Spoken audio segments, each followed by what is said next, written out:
Well, there's been some drama about the Hatbox Ghost. We are here to discuss it tonight. Also, the Food and Wine Festival has started at EPCOT, and we've got somebody who is on the ground to talk about it. And then also, we have some thoughts about ride photos, all tonight on ParksCenter.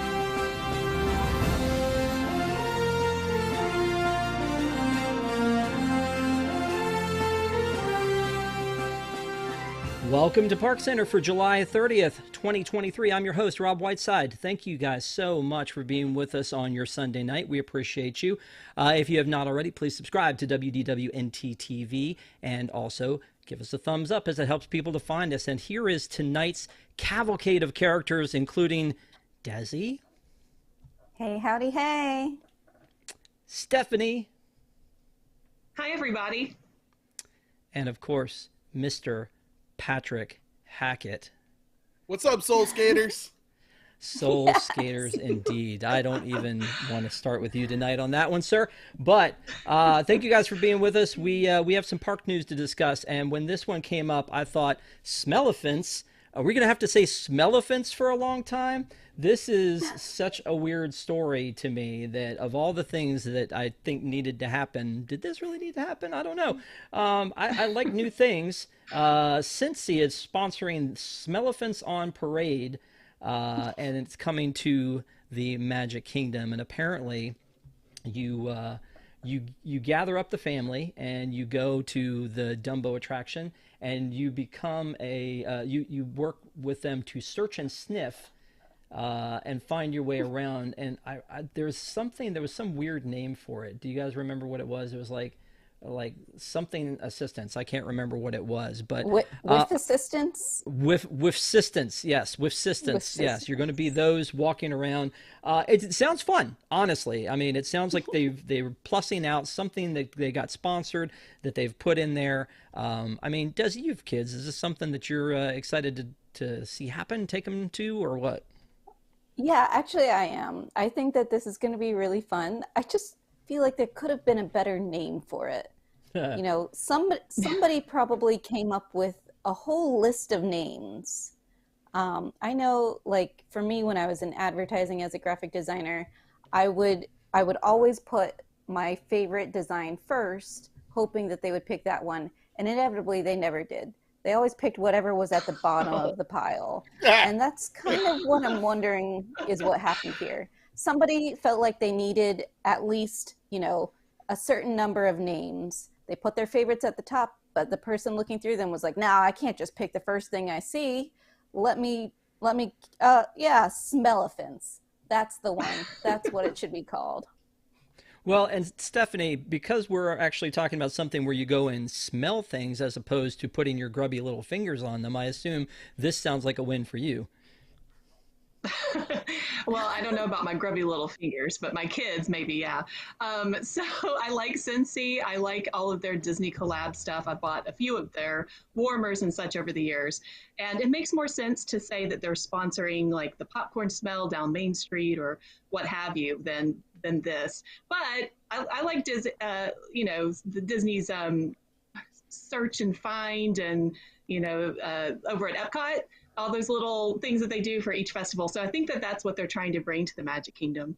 And, for me, having worked at the Magic Kingdom, it's diesel fuel and garbage. And when I smell that, I think, oh, I'm home, utilidors. Wow. Just, oh my gosh. And that brings up a great point. Like, smell this, but don't smell that.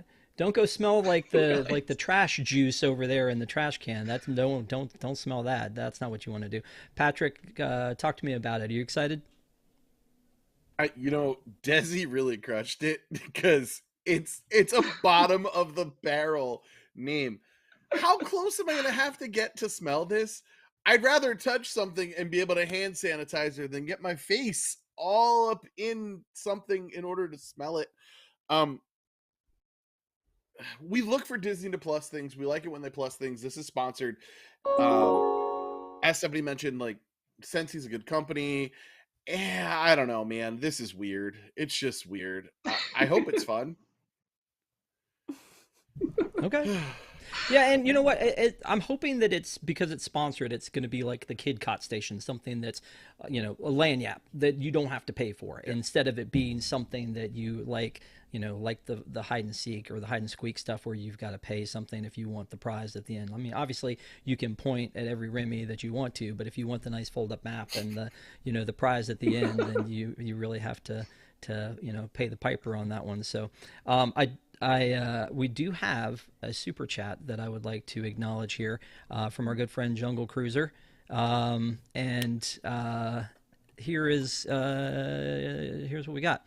It is, hello, I have a very serious question about my renewal window has started and will end before the Dream Key lawsuit settlement is announced. Should I risk it or renew now and hope? Also, my Hatbox Ghost is on my dining room. Wow, Desi, look at that zero. $50. Wow. Thank you so much, Jungle Cruiser. We appreciate Thank you. Had to pull a dead stop on the show for that one. So so thanks for that. We are going to be talking about that sipper in a second, but really appreciate you. I would say it's a crapshoot with the passes anymore. Like especially the ones on the West Coast. Like when Magic Key comes up, there's no reason me living on the East Coast I should have a Magic Key, but I do because I'm afraid if I let it go, I will never get it back again. So that's kind of where I've been with that. So I wish I knew what to tell you for sure. I think now that the lawsuit is over, it'd be nice if the highest key didn't have blackout dates anymore. That would be nice. Like you're paying as much as humanly possible, and they're still like, oh, guess what? These are the days you can't go. I don't know. But again, thank you so much for the super chat. We appreciate you. Let's talk about the Hatbox Ghost on the East Coast first, though, because this has caused quite a stir on Diz Twitter. I'll tell you about it later, Patrick, because I know you're Blue Sky and Threads all the way. What's Twitter? I thought it was like X or something. I don't like this. Neither do the investors. Yeah. It's fine. So the Hatbox Ghost we knew was coming. Our good friend Josh Tomorrow. I can't even say it just without. Josh Tomorrow told us at D23 that the Hatbox Ghost, due to popular demand, was coming to the Magic Kingdom. I saw the Haunted Mansion movie this weekend, and the Hatbox Ghost is obviously a huge part of that movie. And I thought to myself, there are people out there who are going to go to this attraction and expect to see the Hatbox Ghost, and they don't have it ready yet. Like that to me is a bigger problem, is that you had the perfect tie-in for this movie. Now I know the movie was originally supposed to be in November. McDonald's is a little screwed up on that too, because they released the Marvels toys when the Marvels movie was supposed to come out. You can get those now. Maybe when in November they'll have the Haunted Mansion stuff, and they'll just put higher, farther, faster on them or whatever. But so the deal is that they have this Hatbox Ghost in the movie. They don't have him in the Florida one. It's been a huge part of the Disneyland attraction for so long. But the announcement came out of where they were going to put the Hatbox Ghost in the Florida attraction. And to me personally, I thought it was going to be exactly in the same spot. I feel like there's kind of a place at that edge of the attic where the Hatbox Ghost could live. But Patrick, I already see you nodding your head on this one. Obviously, this is a storyline problem, right? Yeah, so I'm actually going to give our fans some homework. Back in the day, I hosted a show called Around the Hub, and I had the pleasure of having Scott Smith, a WDWNT Hall of Famer, and this is when the interactive queue came out for the Haunted Mansion, and he was adamant that the interactive queue of the Haunted Mansion already started to ruin the story.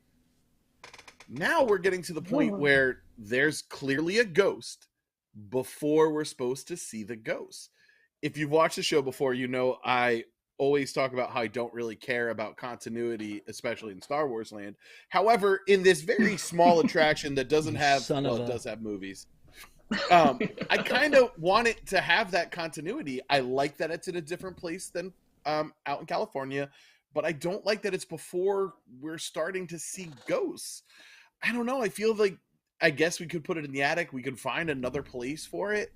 I just think that this really ruins the storyline of the attraction. Yeah, and the fact that the story that we have on the website is it goes back to the idea that that Madame Leota in the seance room is who conjures the ghost for us to see them for the first time. And I don't know if we all think about that at all while we're riding through and seeing the piano playing itself, or the eyeballs on the wallpaper, or the candelabra at the end of the hallway. All of those things are happening without us actually seeing the spirit. This is going to kind of mess that up.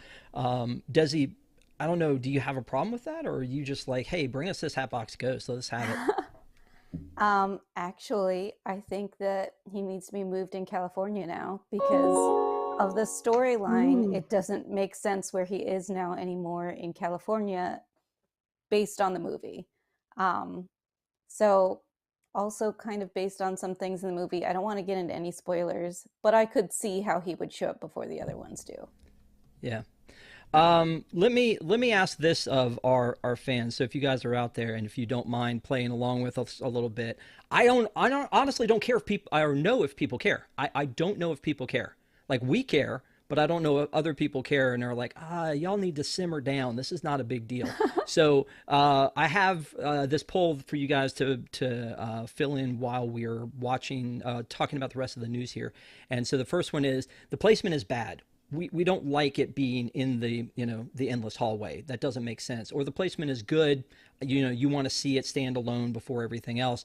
You don't care where it is. You just want it there. Or you don't want him. Like, maybe that's the thing, you don't want to be in ours. It's in the California one. You don't want it in the Florida one, or just whatever. Like, I don't care. So a lot of people are pound one already. So it's not that the poll is broken. Everybody's like, the placement is bad. We hate this. So it's good to understand that kind of thing. Actually, yeah. So while we're talking about that, let's go ahead and talk about, I have this listed as Hatbox Ghost West, but honestly, it's something a little bit different is the problem here. There is a sipper, and I know you're like, Rob, come on, enough with the plastic, but beautiful. Look at this thing. Oh my gosh.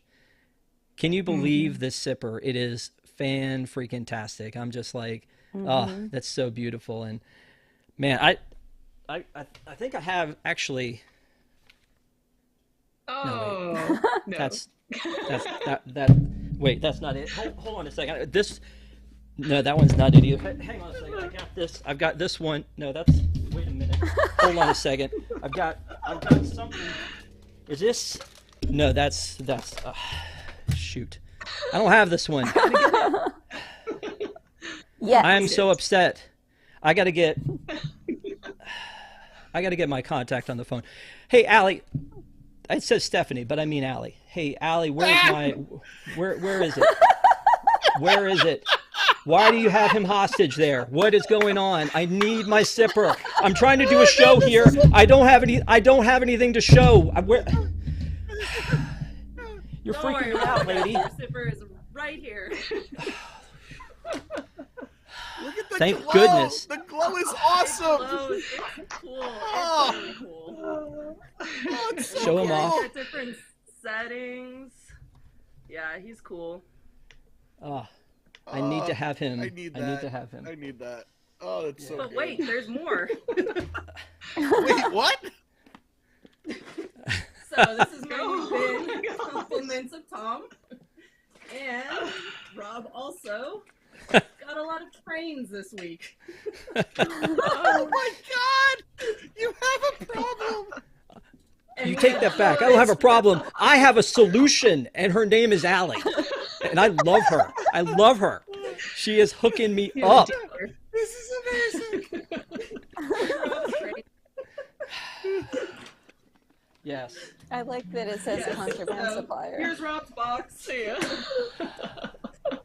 Well, thank you so much. I appreciate it. I'm looking through my stuff, and I'm like, I got this one, but that's not it either. It's just, I need that one, Allie. He's gorgeous. He's beautiful. I need to have him is. immediately. He's fantastic. He's here. He's safe. Whew. It I doesn't look like appreciate it holds you. a lot of soda, though. I It feel like doesn't. it's not a lot. Kinda. It's like Weird. a I like drop. that he gets. I It like goes he all the gets way down to decapitated to fill it up. His face. Yeah. Yeah. I mean, Makes it Yeah, I worthwhile. think you could empty out a juice box into there. I But would this try one's it, a but it would sipper. kill me. This one's a sipper. See, he has a little thing on his head, and it goes like that. But he has a backpack of more fluid. Yeah, graves. And then this one's actually a beignet holder. So. Oh, I remember that one. Yeah. Yeah. No. These are very important in my life. So, Allie, I appreciate every time that you go and you hook me up with these. Thank you so much. I'm just going to send you a box of cash, and just every time something else comes up, please make sure to hook me up. I know that the Baymax zipper is coming soon, so thank you so much. I appreciate it. I have that somewhere. Is it here? Yep. No. All right. The Sipper, yeah, the Sipper is old, I think, the Baymax one. Yeah. I have one sipper within reach. Yeah. All right. And then the train, if you want to, I know you guys are going to talk about that, but it doesn't hold a lot of popcorn either. It's No, cool, the though. train, and you said that the front comes off, it's a whistle, right? Yeah, so this piece is a whistle, Cute. and it's got a really bright light on the front. Oof. Oh my Please adjust your God. sets. Yeah. Awesome. Allie, thank you so much. all here Appreciate for you. Thank you, Allie. That was amazing. Yeah. Take care. Thank you so much. Cameo. Yep. So, all right. So, whew, problem solved. That's happening. That's coming. Let's talk about Baymax Town, though, because Baymax Town is also out in California.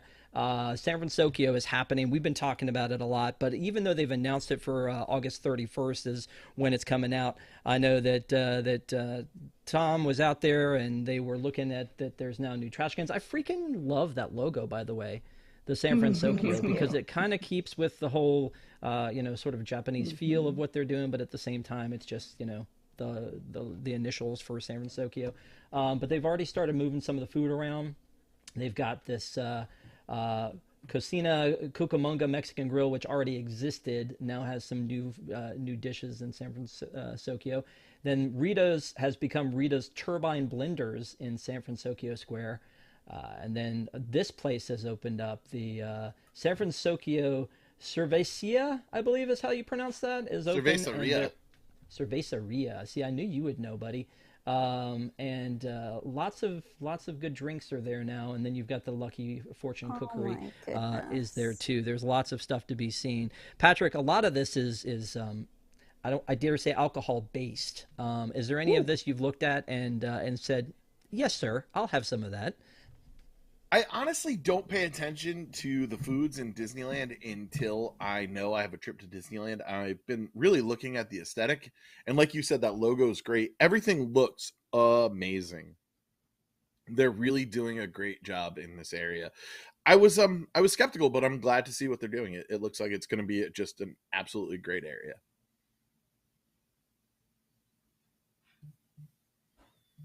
Muted. You are muted, my friend. Yeah, almost pulled that off. Desi, is this So one you're close. excited about? I know that you have boys. Are they big Baymax fans, or is this just you running out there to get an Instagram of that cookie? I am a huge Baymax fan. I love Big Hero 6. And I like how they have some, Japanese fusion with the foods. I'm a little I don't understand the Mexican food thing. Is Mexican food a big deal in San Francisco? I don't know. I thought that I had a better idea when I pitched a San Fransokyo land on News Tonight when we were talking about if we could have our dreamland, what would it be? And I said San Fransokyo, and I wanted sushi but with rice-a-roni instead of rice. I feel like that is a more Japan San Francisco combo. So I actually have a couple super chats I wanted to pull up that happened during my my little tantrum about my sipper. So hang on a second. So we have let's see. We have this was again from Jungle Cruiser. Remember, our haunted mansion also has the organ from 20,000 Leagues Under the Sea. Yes, that is good. I think that's a good thing to say. Ours is still a pretty good place to be. But the question always remains, do we need them to be exactly the same from one to the next? So thank you, Jungle Cruiser, for that. I appreciate it. This one's kind of fun. Rob Therapy Fund. Thank you. Is that I for think him to get more? Or I was going to say, this is therapy to WDW stop? Mickey. I appreciate it. First step is admitting you have a problem. So when I'm ready to do that, Which he won't do. Yeah. when I'm ready to do that, I will let you know. So again, let's go back to this poll. So far, again, it looks like most people are like, they think the Hatbox Ghost is in the wrong place. We kind of saw that. Nobody said, hey, you know what, that placement is good. A couple people are like, I don't care where it goes as long as it goes into the Haunted Mansion. And it is a very impressive animatronic. No doubt about it. And again, they've made it a huge, important part of the Haunted Mansion movie, which is now lore. I don't know if you guys have run into this with people. I actually ran into it with my daughter, so I don't mean to give her a hard time here, is that people are like, oh, they think that the Haunted Mansion, the Pirates of the Caribbean ride was made after the Johnny Depp movie. There are people that think that. Oh, no. Now, yeah, and it's like, well, why wouldn't you think that? Like, you know about these Johnny Depp movies. They've been around for a while. You ride the attraction. There are Johnny Depp animatronics in there. Oh my God. Then they put him in the attraction that made it so much worse. Oh my God. I'm so upset right now. Yeah. But I think there will be people who, once this animatronic is in there, they're going to think, oh, well, this is because of the Hatbox Ghost that they made this attraction. Maybe. Who knows? Maybe we just need to continue to educate people on how all this stuff goes down. Obviously, they made this attraction because of the Eddie Murphy version of the movie. Oh, gosh. Isn't it funny that we can... I would kill to have Jennifer Tilly in a Disney attraction. She crushes that. She's the only good part of that terrible movie. Jennifer Tilly rocks. So anyway, yeah, I agree that I don't know. It's funny to refer to that movie as the original. The original Haunted Mansion movie. The original one. The original. I'm a Haunted Mansion hipster. Yeah. Exactly. Go back to the original Haunted Mansion version. Yeah. You can't just say Eddie Murphy. You have to say the original. Sorry, it's canon. Oh, now. you don't I like know the how you feel Steve about Guttenberg Tower of Terror. You take that back. Everyone loves that. It's fine. No one knows it. I know, because it's not even on Disney Plus. We've talked about that a lot. Anyway, I do too. Do you? I do too. I have it on DVD. But we would have talked about it on Disney, on Deep in the Plus for a while now. We would have done it, but it's not on Disney Plus, so we can't do that.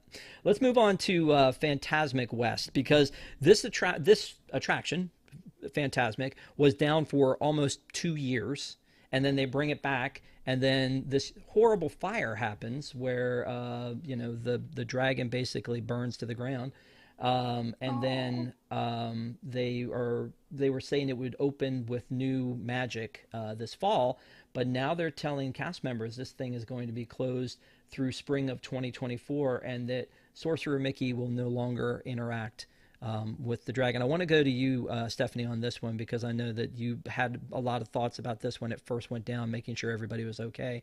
What are your thoughts on the delay here? Do you think it's just more safety or something else? I think they're rewriting it. I think that since they put new scenes into the one at Disney World, it's been successful.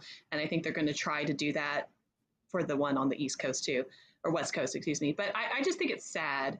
I think it's so sad that they're not going to have the Maleficent dragon. And it was the better one. I think we've all said that the Fantasmic out there is better than the one at Disney World. And yeah, I wish that they would figure out a way to make it come back and have her be the evil villain that he overcomes at the very end, like he always has. Rob, if you're trying to say something, you're muted. Or are you there? No, so we have another super chat, and I had to go get a prop. So that's just we're fine. We're all fine. The super chat was from Jungle Cruiser that said, "I need an enabler to go get me a Timon and a Pumbaa." I have my Pumbaa, but I never got the Timon, even though I feel like we spoke it into existence on this show. I never got my Timon. So, having an enabler is a good thing and a bad thing, my friends. So, be careful about that, because some people have problems. Some people do. I don't know many, but thank you, Jungle Cruiser, for the super chat. We appreciate you. So anybody else want to talk about the Fantasmic out in California before we move on? Because again, I'm not really sure what else we can say after that. I know that it's frustrating, because like you said, Stephanie, we all think it's the superior one because it's got the pirate ship that comes around and the the pirates fight that happens, and some of the stuff. That dragon was so beautiful. I really hope that they bring some of that stuff back and make it great. But I think I said this before: is when it first opened up again, I was there for that one, and I had forgotten how much I love it, especially how close up you are to it. I love the seating that we have on the East Coast, but being right up there close and personal to it, sitting very obediently crisscross applesauce right by the water, waiting for this attraction to happen, it was actually 6 really hours cool to in see. advance. Yes. Yes, exactly. But I had the Hungry Bear Yeah. package, so that was good. So that worked out well. Let's talk about the land. Just make believe you're a tiny little seed. And I used to work this attraction. I think we've talked about that before. Anybody who's watched this show knows that when it was Listen to the Land, there were spielers on it, and I was one of those back in the day. It was really funny, though. It was one of those things that most people's grandmothers loved. Like we love it because it's classic EPCOT now, right? Like fanboys, EPCOT, all that kind of thing. But most people were like, the unofficial guide to Disney said you can skip this one if you want to, and most people you had to try to explain to them what it was. And you most of the time when you would do that, you would say where the plants grow, hanging, and like the hydroponics, the hydroponics. And some people would get that reference, and so apparently they've actually changed some of the hydroponics, maybe updated it for the first time in 41 years, Forever? possibly. No, we can't say for the first time in forever. That's TM. But they've updated the hydroponic system, which again I think is a huge part of it. So they're some of the original pieces are still there, but they're trying to put that in, and at the same time they've got this cool little signs that they put up. I kind of love this. I kind of love that now they retheme this every time there's a festival. And Patrick, you're nodding your head hard. I think you agree with that, right? Absolutely. I want to know what I'm eating. The one part is the tilapia. Like, I feel bad seeing what I'm going to eat beforehand. But, like, the plants don't have feelings, so I'm okay with that. Tell me where the food is coming from. It's awesome that all that food comes from EPCOT. Let us know. Also, the land is not a marquee attraction. Sure, the nerds who populate this network think it's a marquee attraction, but the average folks don't. So you can seasonally overlay that as much as you want. No one's going to be like, oh, I didn't see the original The Land when I went down there. It's not like Small World. You don't have to worry about it being down for a short bit of time.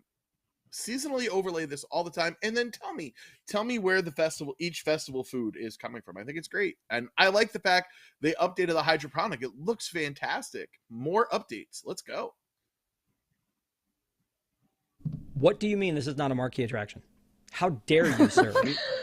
How dare you? I mean, it's literally in every time I enter EPCOT for me, but I know for most people it's not. I would just sit on the boat all day if they'd allowed me to. Yes, but it is a boat, so I understand why you would like it and maybe some others would not. So, because it is a boat. Yeah, get that boat going. Let's move on real quick because we're kind of running a little bit behind. Let me talk about this for a second because I feel like we're getting, like we just talked about with San Fransokyo, we're kind of starting to retheme restaurants, and I think it's a good thing. So we've got in this is in Paris, the Casa de Coco restaurant opening at Disneyland Paris, and so there's this cool Miguel statue outside, and then we have pictures from the inside, a tour of the restaurant. I kind of love this, and I'm wondering, like, I feel like we should do more of this. This seems easy. This seems like an easy thing that would get kids more excited about going to eat lunch, maybe? I don't know. Stephanie, am I way off base on this? I know, like, especially Zocalo in Disneyland feels like it would be a natural to retheme for this. I don't know if all of the original Disneyland people will throw things at me for saying that, but I feel like that would be an easy thing to do. They're already slapping so many decals on everything out there. Why not? Just go for it. Wow. I don't want them to touch the Pecos Bill because we don't have Pecos Bill anywhere else. Let's leave that alone at Disney World. Let's leave him in his Western. Now, there's rumors that they're going to retheme the entire area, to match up with the Tiana ride. So I don't know. Maybe that's coming down the line. I think Tortuga Tavern at Walt Disney World would be a good idea to put, kind of a bridge between Adventureland and Frontierland somehow is where Tiana's is going to be. So that might be a good retheme. Yeah, I mean, and Tortuga Tavern is what, really? I mean, they rethemed it. It used to be the Pirate and the Parrot, and they rethemed it to Tortuga Tavern when the Johnny Depp thing got added, or when they made this attraction for Johnny Depp. And then, it had Mexican food at the time, and then they kind of drifted off and closed it for a while. And yeah, I think that's a great call. I think that would be a good place to put that. Desi, do you have thoughts on any of this? I think that it's really cute. He looks very similar, at least facially. I mean, obviously because it's the same character, to the statue in EPCOT. So I kind of wondered if they used a similar or same mold to create it. Yeah, I mean, he's got the hat on, so.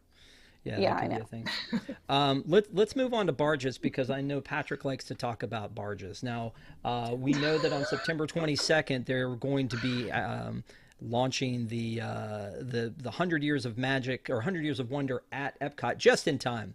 Before it's just about over, they're launching it at EPCOT. And we've seen that there are barges being built in the back of EPCOT where the old barges were being demolished. So that nighttime show is not going to make it, though, in time. It's not going to be done for the September 22nd 100 Years of Wonders. So, but it looks like they're working pretty hard to at least try to get it done sometime before the celebration is over. But Patrick, you were Team Barges for a while, right? You kind of liked the show on there? When you say it like that, it's upsetting. I was not Team That was barges. my intent. Those barges are technologically fantastic, and just destroying them for a tax write-off is ridiculous.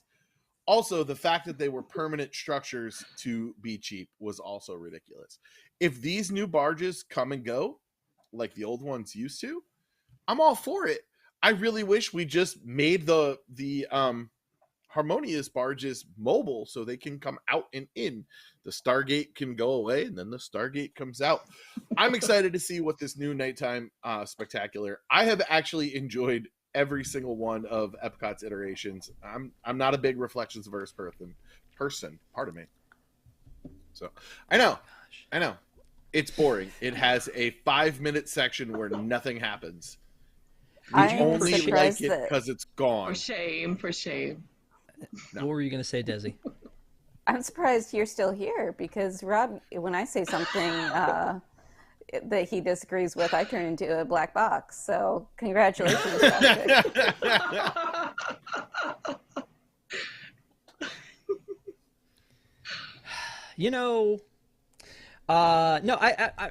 I'm actually kind of joking with that one, Patrick, because I do agree with you. I liked the show, and so, but I mean, on the network, this one, like Illuminations was religion, and so I know that Jason had his his wedding reception there at a dessert party for Reflections. So, did you ever see Surprise in the Skies? That's my big ask. Did you ever see that? I have, but I don't remember it. I have witnessed it as a child.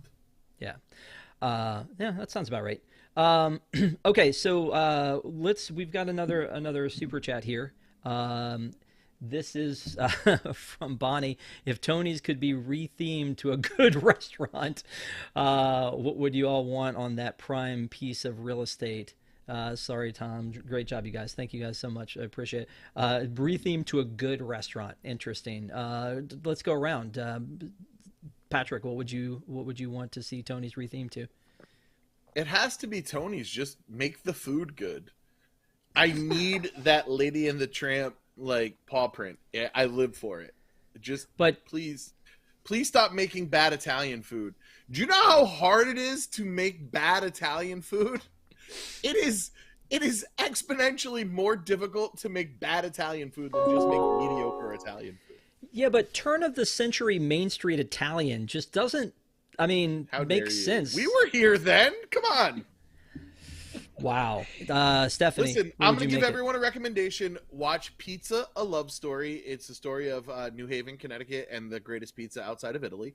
And you can see how my family actually got here. Fantastic documentary. Go watch it. Oh, nice. Stephanie, what would you make it? I'm going to make you mad, Rob, because I actually agree with Patrick. I think The Lady and the Tramp is fine. The movie is set in the turn of the century. The movie is set in the 1900s, early 1900s.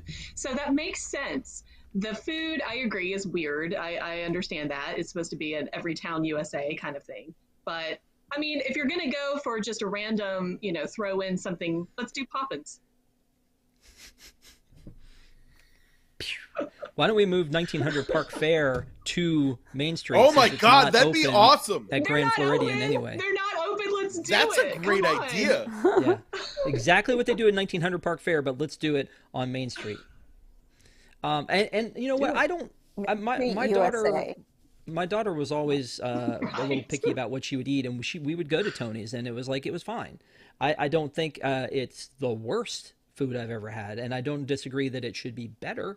But I also don't hate it being there either. I just think that it's funny. Just to think about turn of the century Italian. But the other thing is that I agree the movie is set in that time period and all of that. But yeah, let's just move 1900 Park Fair. Desi. I'm gonna say Tiana's Place and make it actually like the movie, and also hashtag leave Pecos Bills alone. Yay! Speaking of Western themed restaurants that have been messed with, Good segue. Well done. yeah, thank you, I appreciate it. No I appreciate problem. it. Thank you so much. Thank you. Trails Inn. Now, so Trails Inn, for those of you who do not know, was a buffet style restaurant over at the Fort Wilderness Campground, and it has now been turned into basically a counter service, which, if you think about it, there wasn't really one there. So I mean, when you are staying at the Animal Kingdom Lodge, you can go and eat Boma, which is a buffet style, or you can go to the Mara and just get a quick pick up something, or you can go to a nice dining like Jico. Same, like that doesn't really, you didn't really have that grab and go style thing there. I wish they would have just built one instead of replacing Trails Inn, because I feel like Trails Inn, while it was a journey to get there if you weren't staying there, it felt like something special to me.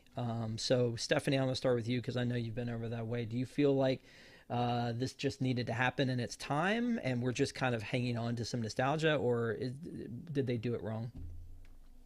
No, I agree with you. It is a journey to get there, as you know, Rob. It's a journey to get all the way out there. But I do think that, like you said, once you're there, it's a completely different feel. And it really does feel, I think I've said this before, if you've ever stayed on a dude ranch, like in the, Northwest somewhere, Montana or Wyoming or something like that, it feels like that. That's how Fort Wilderness is supposed to be. And now I just think this is a money thing. They don't have to pay the waiters and the servers. And I agree with you. I think they should have built a separate location. And it just, again, it feels more of this sterile, look at the floor color. It's just that gray kind of color. It doesn't look themed. It's not thematic. And I wish that Disney would return to that 90s thematic, look as they used to have. Yeah. It seems so empty and like almost abandoned. Whereas I know what they were looking for was fresh and clean. It just, to me, looks just like a shell of what it used to be. Patrick, I know that you have a bowl from that area, but not necessarily from this restaurant. So what do you think?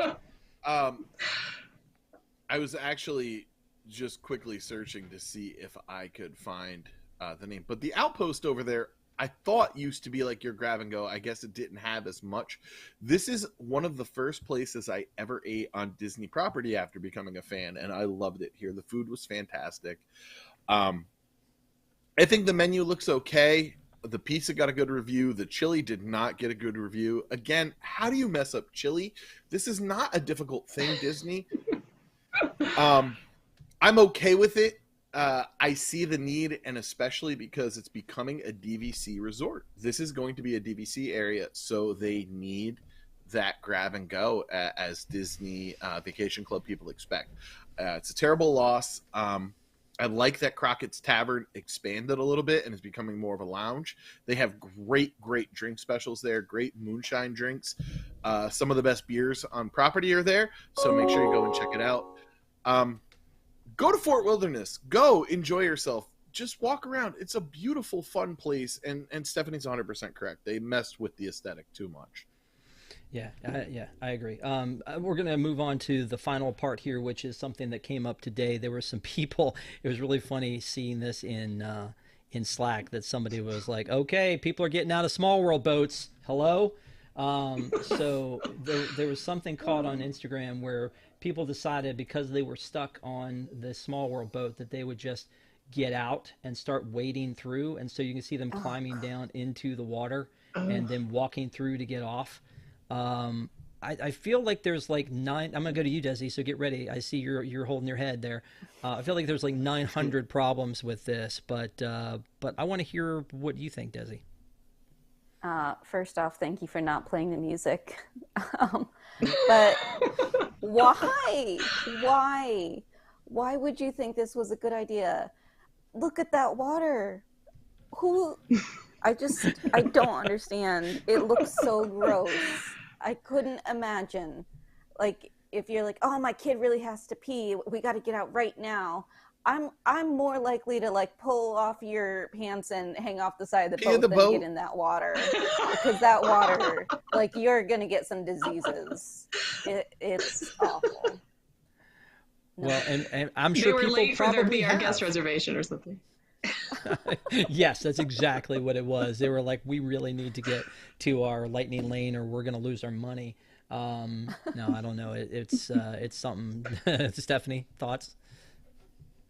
Yeah, I agree 100% with Desi. I think that's just bizarre. And I understand, trust me, I've been in that pile up where those boats are 10, 15 long and you're all the way back almost to the jungle scene, jungle room. And it's infuriating because you're just hearing the song over and over and over again. And so I get it. I get the frustration, but yeah, stay in your vehicle. Todd says pretty soon the boats are going to have rock and roller coaster style restraints. Like, let's buckle you in. Why are we buckled in here? This doesn't make any sense. Why are we?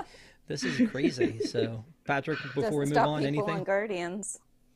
Stop getting off of attractions. Stop it. No. Bad. This has been a public service announcement from Patrick Hackett. Thank you so much for that. Folks, we're going to take a quick commercial break. We'll be right back to talk with Alessa about her firsthand accounts of Food and Wine Festival. So please do not go away. We will be right back.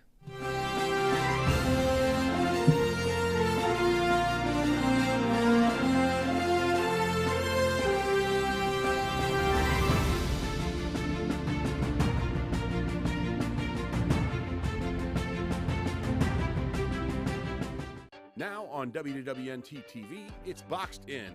Boxed In is a casually chaotic show featuring WWNT personalities Eric Morton and Jill Diffendahl, unboxing Disney merchandise and viewer packages, along with a few friends and a bossy little Pomeranian. So smash that like button, subscribe and comment, and keep up with the new Disney merchandise releases, seasonal releases, festival merchandise, limited edition merchandise, wishables, pins, and more. Join us Fridays at 7 p.m. Eastern on WWNT TV.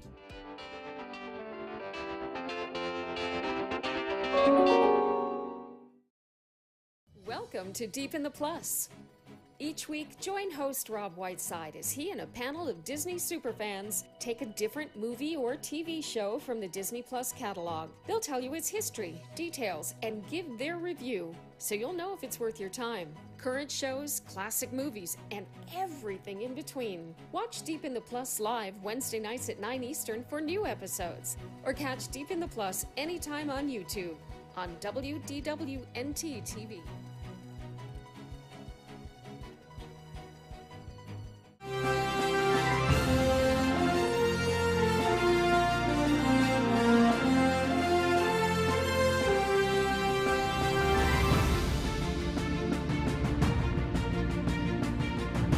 Welcome back to ParksCenter. Thank you guys so much for being with us tonight. Again, if you have not already, give it a thumbs up as it helps people to find us. And tonight we're going to be talking a little bit about the Food and Wine Festival. Just started this past Thursday, and with us is someone who is actually there. It's Alessa, our social media queen. How are you? I'm good. How are you? I'm great. Thank you so much for doing this. I appreciate it. You were busy on Thursday. You were out there running around the Food and Wine Festival trying to capture everything that was going on there, get food reviews and everything. And so I wanted to get from you some of the things that you tried out there. Tell me, how many times have you been to the Food and Wine Festival? Can you even keep track anymore? I mean, the first time I ever went was kind of like, I feel like later in my life. It was 2019. So I haven't been going for that many years, just because before I lived in Florida, I only traveled in the summers, and until like now, they haven't been running them in the summers. There was usually no festival in the summer, so I never got to do the festivals. But last year, I obviously went a ton because I lived here. So I have gone, I don't know, I'm just gonna like throw like 20 to 30, maybe a bit more. I'm just kind of guessing, but it's only really been like 1.5 sort of festivals that Gotcha. I've been like actually attending more frequent. So I'm not like someone who has been going their entire life. But at this point, I feel like I've also experienced a ton of EPCOT festivals. So I'm getting well Yeah, versed. I would say. And before we go any further, what's your favorite festival? Festival of the Arts, holidays, Food and Wine, or Flower and Garden? Okay, so I used to think it was Food and Wine, but I don't think it's Food and Wine anymore. Okay. Because I don't know, I feel like it might be, it's like a toss up between Flower and Garden and Arts. I really like all of the art and stuff, and like the offerings that like Arts has, but I like the food that Flower and Garden has That's fair. better than Arts. So it's like if I could amalgamate those two, I feel like Food and Wine, just like I mean, I don't know, I'm not trying to jump ahead, but like the decor that the park kind of has for it, it's not really, it doesn't feel like there's been much done to Epcot. Whereas the other festivals, it almost feels a little bit more like grand in terms of like there's something special happening. I don't know. So I guess maybe that's why, but No, I yeah. get that. I get that because for Festival of the Arts, there's art everywhere and banners and Mhm. installations and things that they're doing, and then for Flower and Garden, obviously all of the beautiful flowers that they put up. So it does make sense. And again, at Festival of Holidays, all the Christmas decorations. So it does make sense that this one might not be quite as grand as some of the others. The international, it seems like representation for the Food and Wine is of course Ratatouille. Did you get your fill of Ratatouille things while you were around there, seeing just Remy everywhere? Yeah, I didn't like specifically get to do the scavenger hunt, but I was seeing him like pop up in different areas and on top of some booths and stuff like that. So yeah, I mean, I ate a lot of the food for like the Emile's fromage montage that you do on the book. Yeah. We did all of that. So I did that part of the like ratatouille side of it, but not the scavenger hunt. But they do have a scavenger hunt. It's like a little what's it called? A lunch box. That's the prize that you get when you complete it. Yeah, I like the fact this one like folds up. I'm not sure I've seen that before. I think that's We kind of were cool. saying that too. I don't think it usually has folded up and it like tucks into itself. It looks more like a fancy wedding invitation or something. Yeah, I mean, and we've talked about this on the show before that we love the scavenger hunts and the things that they add to it for this, but that is very convenient because usually you're walking around with a big piece of paper trying to figure out what's going on, and with this one, it folds up almost like you said, like it looks like a napkin actually, which is Yeah. brilliant. But so that, and then again, the chaser when it comes to the food booths, the Emile's fromage montage. hmm How was that this year?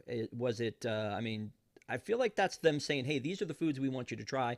They did it for Flower and Garden. They do it for Festival of the Arts. At Christmas, it's the cookie stroll. But how was Yeah. it? Did you eat things you didn't really want to eat because of that?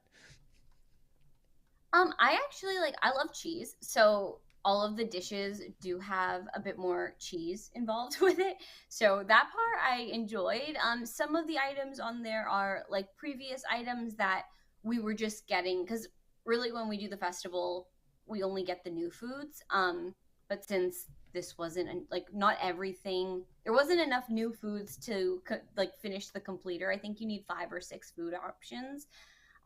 So we got some stuff that we've gotten in the past, like that cheese that we're just hovering over there. That was really good. I forget where it's from. Greece. It's like a fried cheese with some honey on there. Yeah. Yeah, it's griddled with pistachios and honey. That was really good. But I don't know. I think there was really good options. We didn't have that like cheesy bread from Brazil this time, but I've had it before. It's amazing. That soup from Canada is amazing. We didn't have those this time, but I just know that they taste good. So I don't know. I feel like if you like cheese, this is a really good one. I think like comparing it to the cookie stroll, I think it's better options than a lot of the cookies. Some of the cookies aren't as good, I feel like, on the cookie stroll for like holidays. Right. And then the completer ice cream is amazing. Like to me, I put it as one of the best things I had at the festival. It's a strawberry cheesecake ice cream, like with cheesecake little chunks inside of it too, is so good. And yeah, a little collector cup too. But oh my god, it was like it almost tasted like the icy consistency of a Dole Whip, but it wasn't as like tangy, I guess, or like yogurty. Even though I think it might have some yogurt in it, it just tasted a bit more like regular ice cream. But that was so good. Yeah, no, I'm looking at that and I'm thinking that I would like to have that. The one that I think for Flower and Garden was a lime Dole Whip. Yeah. So this is very unique. I love that, and I love that you have the collector's cup, because if you don't know, I have a problem with like collector's cups, sippers, and popcorn buckets. So anytime that they'll throw anything in something, if it was a blank piece of plastic, I wouldn't want it. And if you just stencil something on it that has anything to do with Disney, I need it. It's a bad problem. You would like the festival then. There's so much collector cups that you can get from it. There you go. Then I'm gonna have to go. Let me ask you, what is the best thing that you ate? And that may be a big question, because I know you guys ate a lot of stuff. Singular? Yeah, or a couple of your favorites. How about that? Okay. So I'm gonna. Okay, so I think like if I had to go like one singular, I think this is something that's always good, and it's a good like bang for your buck and like really high quality food. The filet mignon in Canada, like it's like you get, I don't know how many ounces it would be, but probably like 2 or 3 ounces of like a little filet. And then I think there's mushrooms with it, and I think the new thing about it this year is that of the kind of mashed potatoes that's with it, it almost tastes like it's like a cheesy type of truffly thing. I have to double check to see exactly what the ingredients are on that one. And interestingly enough, I ordered 2 that day, like one that we ordered while we were reviewing it, and then another one that we ordered after, because I only got to like barely taste it during the review. And the one that you see photographed, like on the side there, you can see there's a little bit of butter.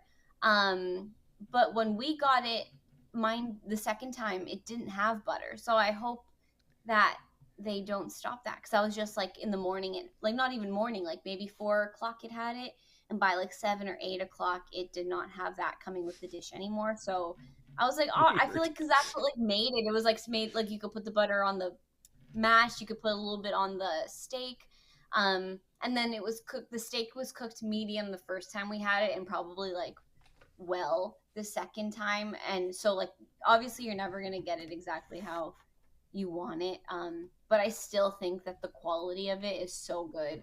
And the first time that I had it that day, I liked it enough that I said I have to order it again. So it was nice. That one is so good. And I'm just throwing in like another honorable mention, because I feel like, I don't know, there was some mixed reviews on this, but I think it's so good. In the American Pavilion, first of all, I think we were questioning like all of the different offerings on the American Pavilion menu, because they're not like burgers and fries and what someone would typically associate with America. It's like cultural food from around the world. But then we were also saying like, it kind of makes sense because America is like a melting pot of lots of different cultures and stuff like Right. that. Not everyone is like just like purebred American. There's like some sort of probably another like culture in your blood somewhere. But they have a Italian hot beef sandwich with an au jus on there. America apparently has better Italian type food than Italy. The Italian booth, I mean. It's not like, it feels like it's like an Americanized Italian, which you can like tell from the dish. It's not like super Italian, but the Right. meat in there was so tender and flavorful. And I really liked the au jus. Tom liked it a lot too. Eric wasn't as big of a fan because it's kind of like a vinegary base with a bit of like spice in there and it has a kick. But I thought it was so flavorful and the meat was just the meat was so good. It wasn't chewy, and a lot of the times with like festival meats, I feel like you're like gambling. Is it gonna be Right. super chewy? Is it gonna be sitting under a heat lamp for a long time? This one was really good. So that's one that I, I think like you get a solid portion and it's delicious. So yeah, I, that's me narrowing down to just two, and also that ice cream from the completer thing. Sorry, now I I'm was done. gonna say I love the comment that like America does Italy better than Italy does, because I know that y'all usually kind of are tough on the Italy booth, as you would be, because people are usually like prone to it. It's pasta and pizza usually. That's the thing that we want when we go there, and it's just it never reviews well. Yeah, in the past, it's always been, I feel like,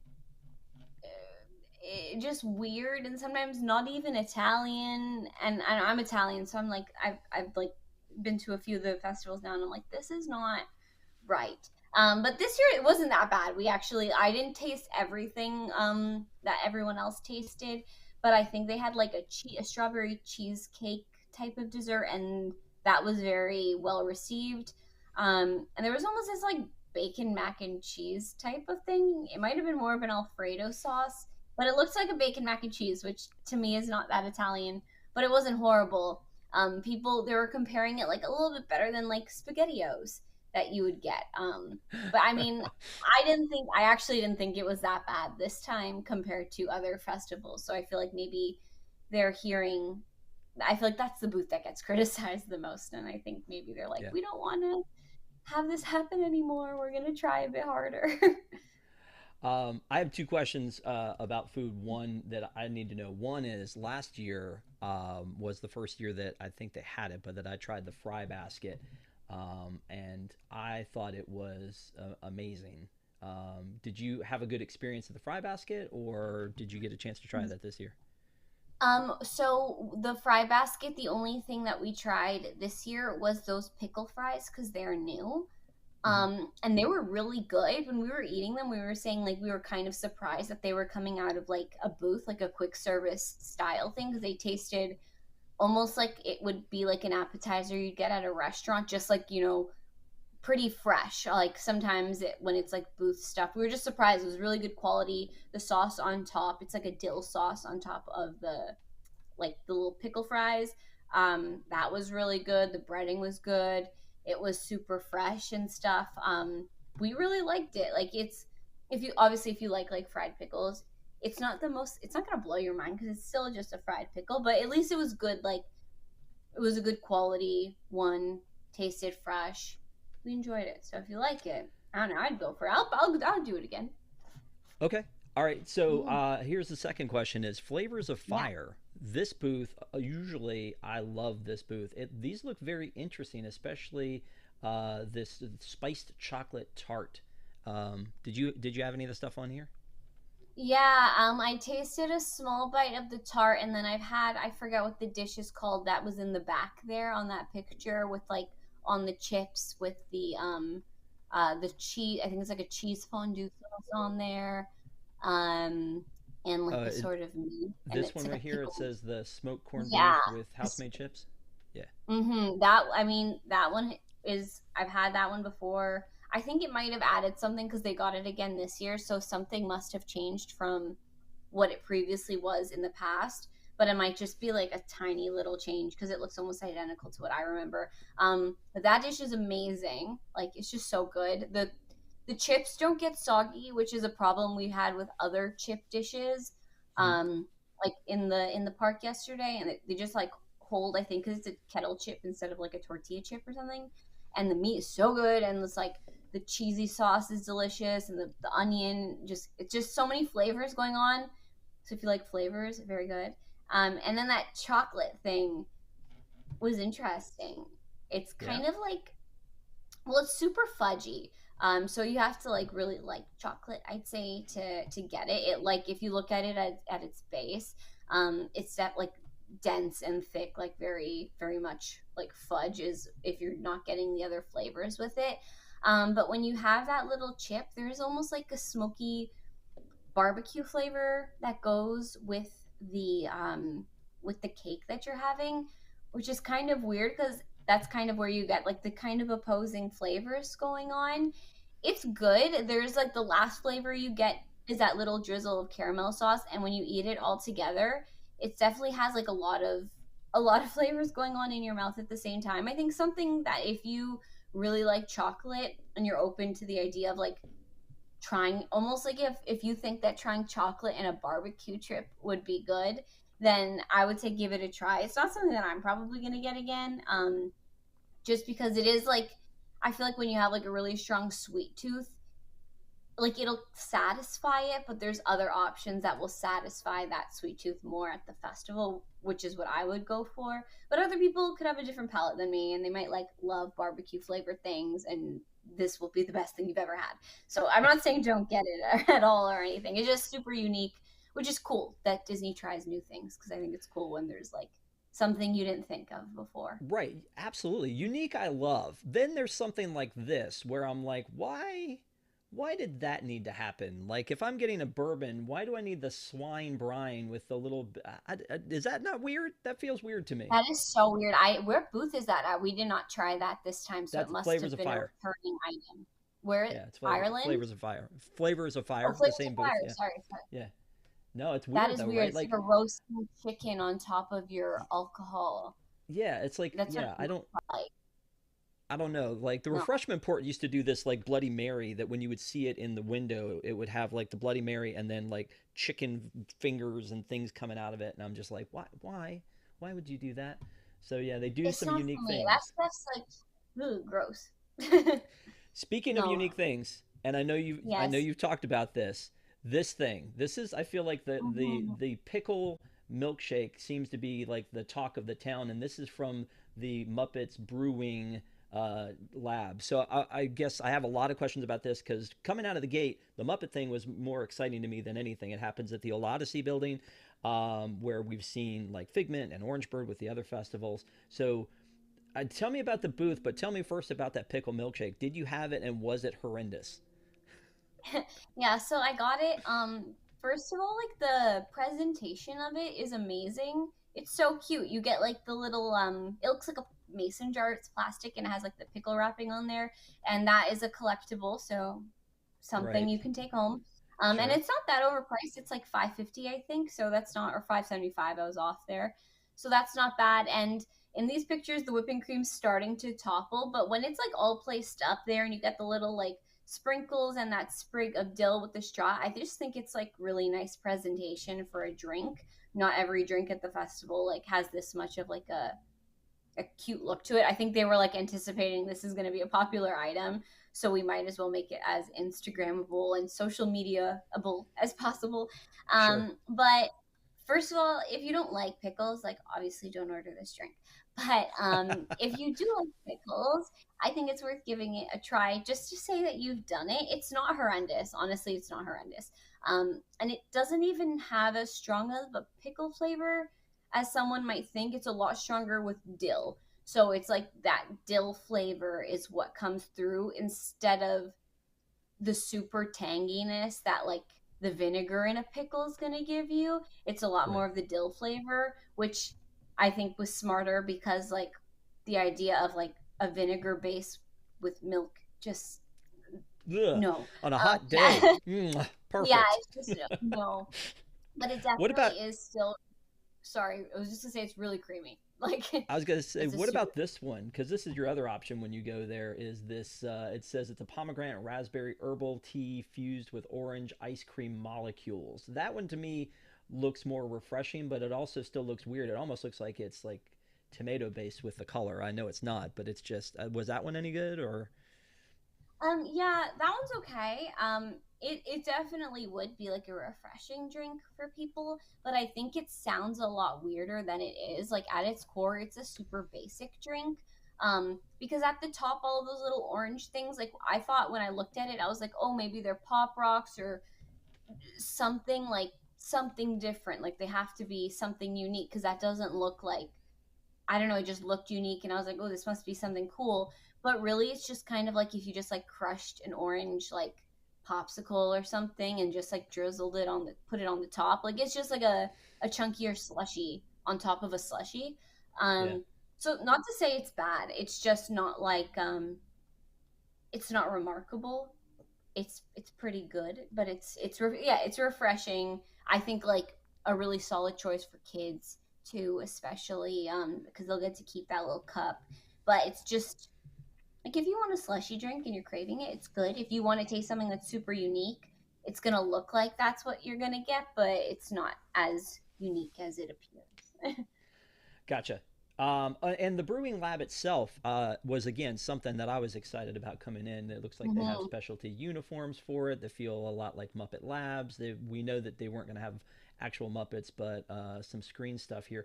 The Odyssey is really, I feel like they've done a good job recently in raising the level of the theming in there for these festivals. Did you feel like you were transported somewhere else when you went in there, or not really? I really liked it. For like I haven't really seen the Odyssey when they like transform it in the past, use like physical props. Hmm. Like it's usually just been like that projection mapping type of stuff on the walls, and like I know they've transformed the tables in past, but yeah, you can see all along the top and then even behind the angle of what that picture is shown at. They're all like physical Muppet props, which I don't know, I thought was cool. Everything on the walls there on the top is projection mapped, but it kind of like mixes that idea of like 3D stuff with projection mapping, which I think is cool than just doing projection mapping alone. Because it just feels like more tangible, and I'm someone who like I'll always take real props over a screen any day, so I like to see something like that. And then there's like the little show that happens with like the two Muppets, and then the main screen is the one like when you're walking in, that's the main screen, and to the left of it when you're looking, it'll say like days since the last accident, but then it's crossed out and it says minutes on there.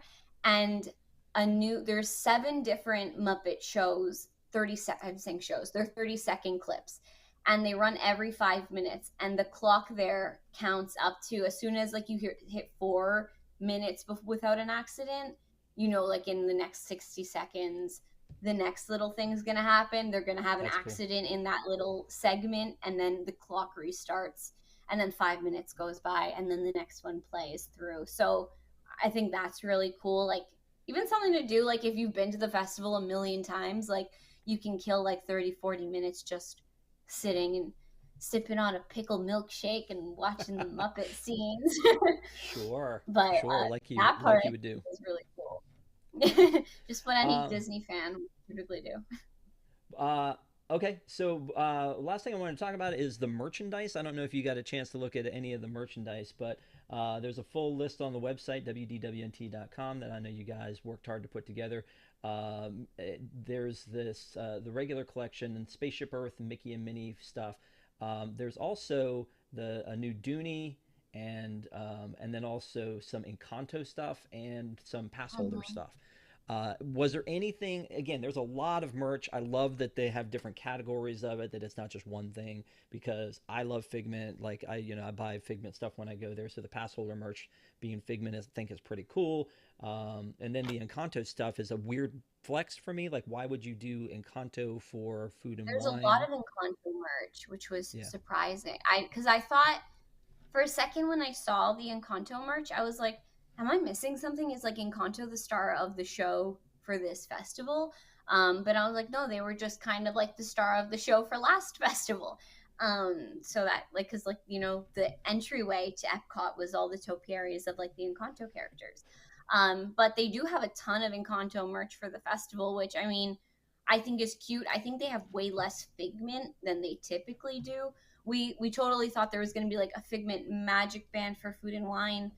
I think their magic bands are actually still not at Epcot yet for the festival. We were looking for them on the first day and they weren't in yet. And I even saw on Twitter people saying like, does anyone know if they're in, like, or if they exist? So it seems like it's still something that people are searching for a couple days later. I mean, there's a total, like a really big wide variety of merchandise. I think like good to commemorate if you're coming here on vacation and you want to take something home to be like, yeah, I went to the festival. Nothing blew my mind a ton. Yeah, those are the only 4 pins that they have. There's this one thing that was really cool. I don't know if there's going to be a picture of it. There might be, but it won't be in what I'm explaining. It's kind of this large cutting board. There's a smaller cutting board, but that doesn't do much. But then there's this larger one, and it has like a stand with legs. And it's really cool because, well, I'm saying cutting board. I guess it's kind of like almost like a little tabletop, but it has little indents where you can put in like a stemmed wine glass and it would sit on there. So it almost makes like for the perfect picnic type of thing. If you want to go on an elevated picnic, you could bring this little thing with your wine and put food on there. So I thought that was unique. I've never seen something like that before. So out of all the merchandise, like when later at night they had it on display where we were like, oh, that's what it's for. But during the day, it was just sitting there. It's that one. It was just sitting there flat. So we were like, I didn't know exactly what the indents were for until they opened it all up like that. And they actually put the wine glasses in later at night. And that's when we were like, oh, that's really cute. That's cool. It's like a different type of, like a unique utility thing that you probably wouldn't have ever thought that you need. And you probably don't need it, but you want it. Well, yeah, need versus want when it comes to Disney stuff, right? That's Disney. It's always a want. Like nothing Want. is a need, but it's kind of a need. I don't know. Depends on how you convince yourself when you need to like feel good about making the purchase. Yeah, because that's what I do. Anything else we missed? I mean, I feel like we covered the food, the brewing, the montage, the fromage montage, the Remy's, hide and squeak. Anything else that stands out to you, or how do you rank this one versus last year? I'll just say like the last thing that stands out, which I know this festival has a lot of, is like if you're a vegetarian, the Impossible meats are really good. The Impossible tenders at Brewing are new, but there's a ton of other like Impossible sliders, and there's just throughout the festival there's a lot of Impossible meat.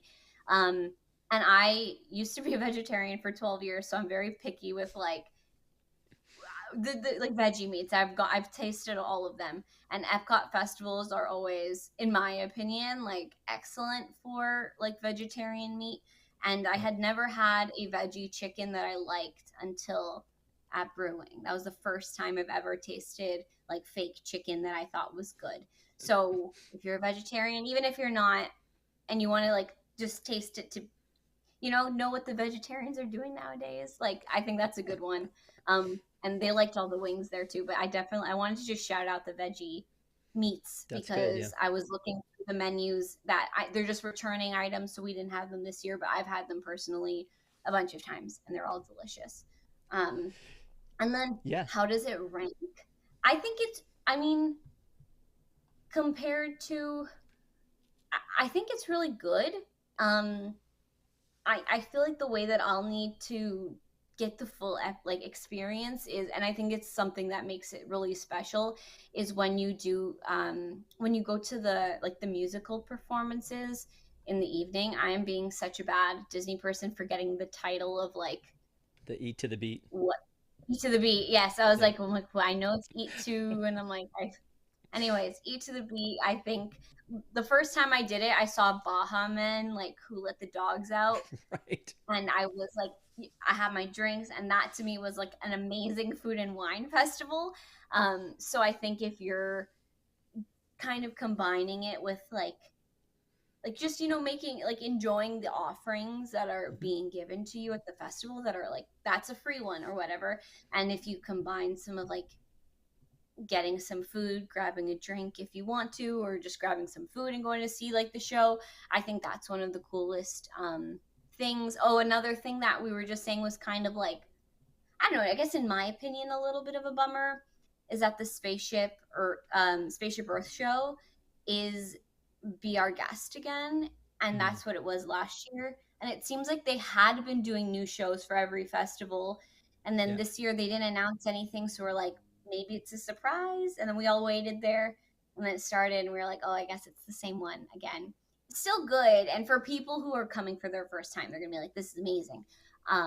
Just for people who are a bit more like local to the park or come very often, will probably be like, oh yeah, I've seen this before. But that's okay. I mean, it's still awesome to have all the different shows on there, but just something that I noticed is the same instead of different this time.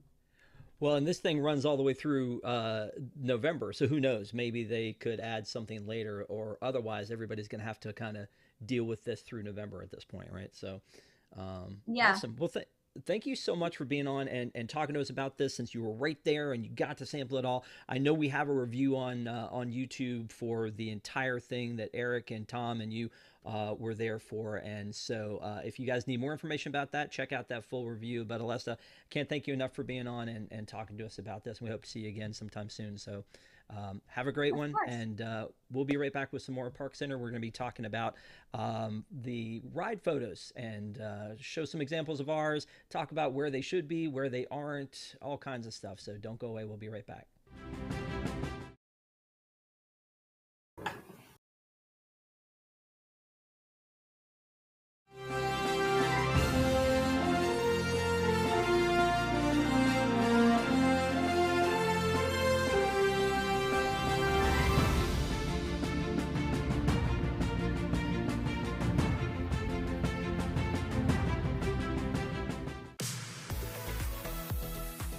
This is Disney Entertainment News Today. I'm Rob Whiteside, and here now are the top Disney entertainment stories. For the latest in Disney entertainment news, watch Disney Entertainment News Today, hosted by Rob Whiteside. From movies and series news to stage shows, books, video games, and more. New episodes drop every Tuesday on WWNT.tv.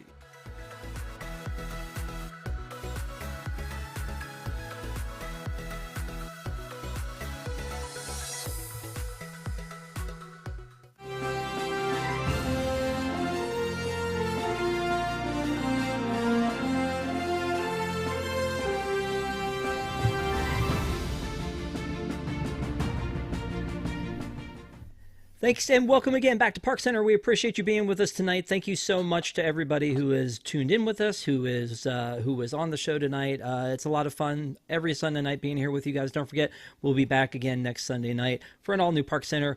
Always 9 p.m. on Sunday nights. And also this week coming up, we've got Disney Entertainment News Today, drops on Tuesday. Wednesday night, we have Deep in the Plus with Flight of the Navigator. And then Thursday night is going to be News Tonight. You okay over there, buddy? You all right?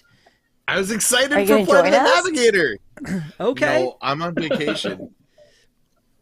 Okay. We planned it so that you didn't have to be there. We did. I know. Yeah. I finally gave in. It was on like moratorium, and we were like, and Desi every week, it was like, this week, we're doing it this week, right? This is the week we're doing it. And then as soon as I put it in there that we were doing it, Ron Deanna's like, hello, me too. I get to do this too. So it's going to be a lot of fun.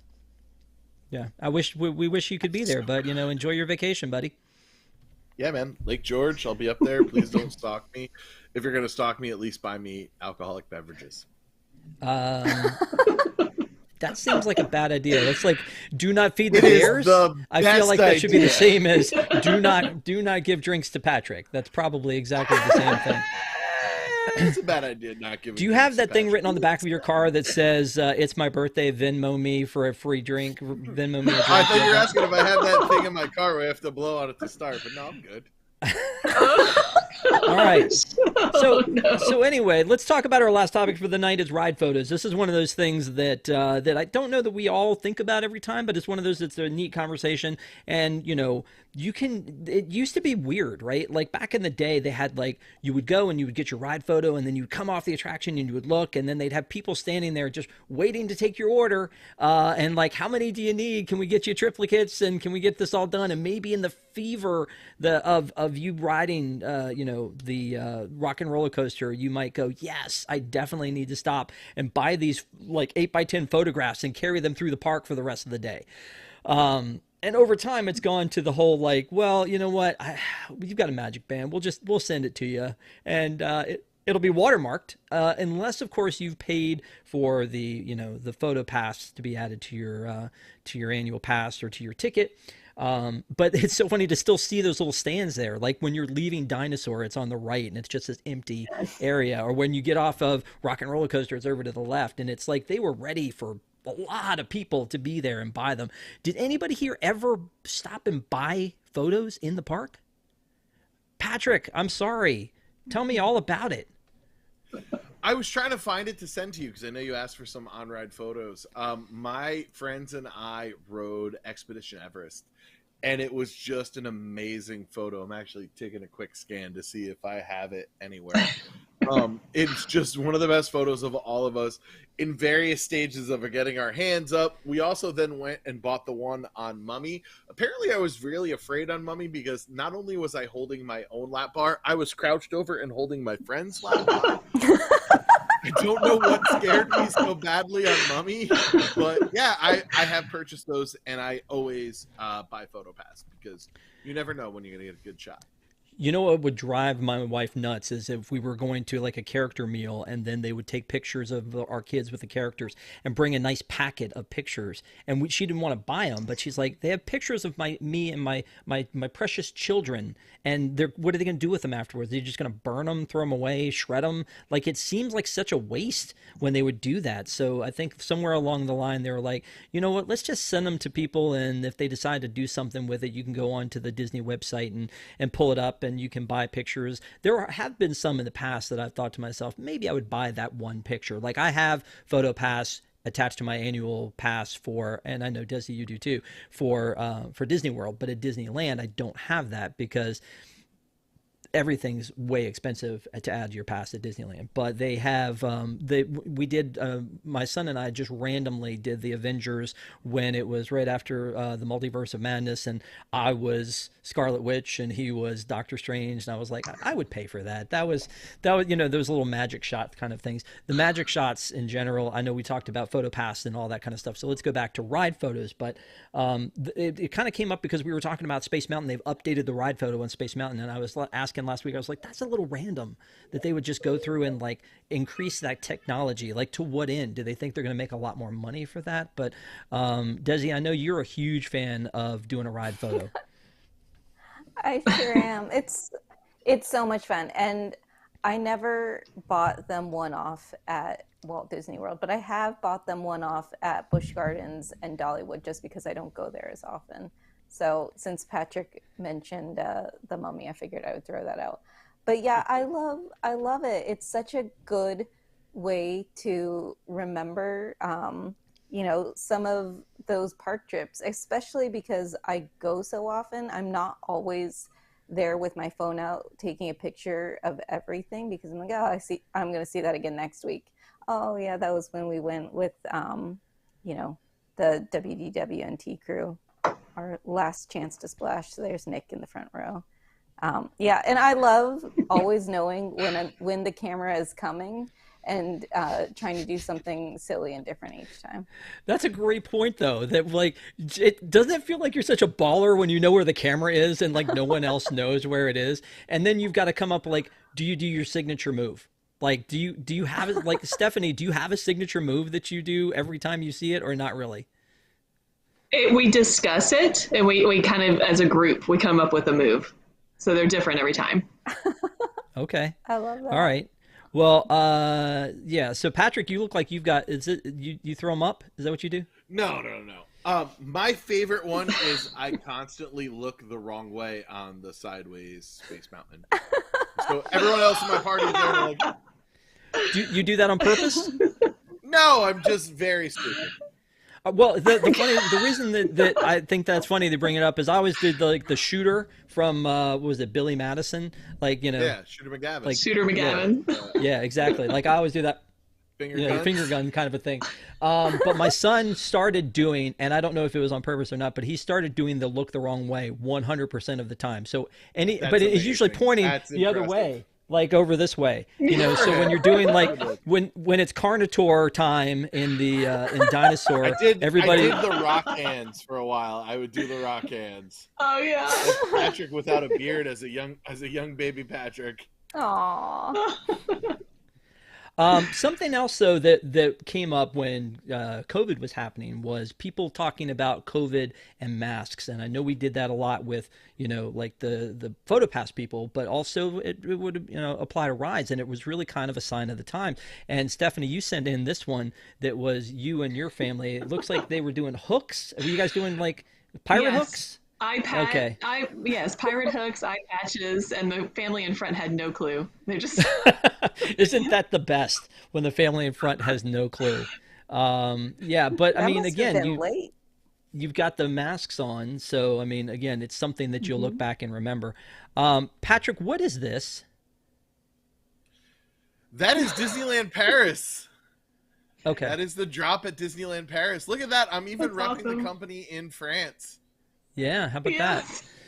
Yeah. I did not know that in Paris you have to buy your pictures immediately or you don't get them, because I went through and I would see clearly a snap of it. I would see them and I took a snap like of the number so that when I got back home I would know which numbers to type in. I had no idea. No, if you don't buy it right then, Disneyland Paris is done with you. There is no getting it later. Yes. We are done with you. So here's Stephanie and her family on just a typical day at the park. Nothing special about this. Yes. That was the last. That was just a couple years ago. That was at the last. After hours instead of the official Mickey's Not So Scary Halloween party. So yeah, we got a Henchman and Cruella and some of the Dalmatians there. I love that I had to hold my wig on though. I love that you bring it. We've all been on one of these too.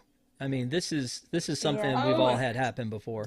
So you would think that this is COVID, right? Because there's nobody in there. No, this is an after hours event. We literally were the only people riding that. We just got off, got back on, got it. I mean, we rode it like 12 times in a row. No kidding. And there was nobody in line. It's crazy.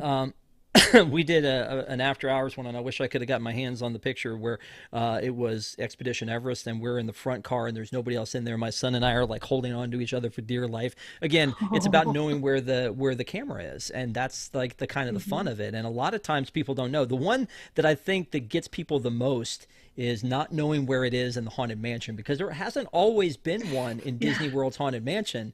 And so it's in a very interesting place because it's in those photos that you see. And those photos, they're in a different place than the one in Disneyland. So when you're going down that hallway and you see the photos and the flash of lightning that happens, that's always happened, now there's a flash that happens and they take your picture. So I love that like 90% of the time I am mugging for that camera when that happens, and whoever's next to me has no idea what's going on. Exactly. So I mean, it becomes a fun game. Like, what am I going to really do with these pictures anymore? I mean, Patrick, you said you bought one once, but I mean, do you keep them now? Do you put them in family like Christmas letters or anything like that? It was so hard to find them. I was looking on my Facebook. I thought I would have a lot more, but I don't. I think it's more for the magic shots and the pose pictures than it is for on-ride photos that I get PhotoPass.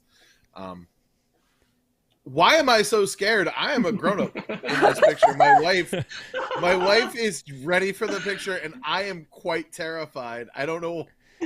I kind of regret showing you that, to be honest. No, it's fine. We have a good time. Yeah, but no, I love them. I love having them. I actually did not buy one pre-PhotoPass, and I feel really bad because it was my wife, myself, and two of our really good friends, and I don't have that, and I wish I did. Yeah. Well, again, I appreciate you guys sharing them with me. I think it's one of those things that it's fun to talk about. There are some attractions that don't have them. Why does Rise not have one? Yeah. Right. Yeah. I mean, it's a marquee attraction. Why does Rise not have one? Radiator Springs has one. That's great. But Rise should have one. Maybe even when they roll you in to drop you, like, that would be a great place when everybody's sitting there. And that moment where they drop you would be a great shot that, everybody's a little bit scared. I don't know why it doesn't have one. It feels like, and maybe it'd be too hard to do, why doesn't Dumbo have one? Because everybody wants a classic, iconic picture of their kid and themselves in their Dumbo car. Like, why doesn't Dumbo have one? I mean, it seems like you could do something maybe like the Matrix bullet times thing where you just like take a picture of everybody before you they take off or something. I don't know. Is there any others that I'm missing that you're like, why don't they have a photo here? And I don't think they've taken any out, right? Like, I don't remember them taking it. There was a while where they were adding them in. They added them to Pirates. Pirates didn't have one from the get-go. Yep. They added them to Haunted Mansion. So, I'm glad that. Why does Big Thunder not have one? Yeah. I mean, again, I don't know. It seems like it would be super easy to do, and it just would be easy to just put the camera up, like especially something outdoors like Big Thunder, and just put that camera up and just take those pictures, and maybe somebody buys them. Maybe somebody's encouraged to. Desi, I know that, again, just we're wrapping up here, but I know you bought that package. Did you buy it more for, like Patrick was talking about, for like the magic shots and the candid shots rather than the photos? Like, do you care enough about the ride photos? If they were to have taken them out, would you still have been interested in buying them separately? I probably would have been upset if they took out the ride photos, though I did mostly buy it for, the magic shots and stuff like in front of the castle or in front of Spaceship Earth, just, for me and my family to have like our family portraits every year in front of the castle. But I love having those as an added bonus with my pass. I miss having it included. But yeah, I would be really disappointed if the ride photos weren't included. I just re-upped and spent that $99 to have it, but I just buy it for myself, not everybody in my family, just for myself. Same. Which, like, I don't think my wife gets and understands that, because like we'll finish like getting our picture taken, she'll go to put her band. I'm like, no, let me do that. Because I've added it to mine because I go more. So it's one of those things that I'm with you. Like, I feel like it's part of the whole thing and part of the fun to know that I'll have that, and that if you're with a group of people, you can share that picture with them later. They may get the watermarked version, but you can share with them the other one that's there. So we've gone a little bit over here tonight. I know that tonight Tom is doing a Zoom with Club 33 and above of our Patreons. We love our WIGS members, the WDWNT Interglobe Society. Thank you guys so much for being WIGS members. We appreciate you. Thank you for showing up to ParksCenter every Sunday night and hanging out with us. We have so much fun doing this show. So please tell your friends, tell your kids, wake them up in the morning and have them watch too. We appreciate everybody tuning in to ParksCenter every Sunday night. So thank you guys. You are why we do what we do, and we love doing it. So thank you to our WIGS members. If you want to find out more about our Patreon program, go to patreon.com/WDWNT. Normally there is a post show after this show, but again, tonight Tom is doing his Zoom with the Club 33 and higher. So we want to make sure to break off so everybody else can go enjoy that. And then next week we'll be back at our regular time with a post show and the whole deal. So thank you guys. Thank you here for everything that you've done, and we will see you next time. Bye.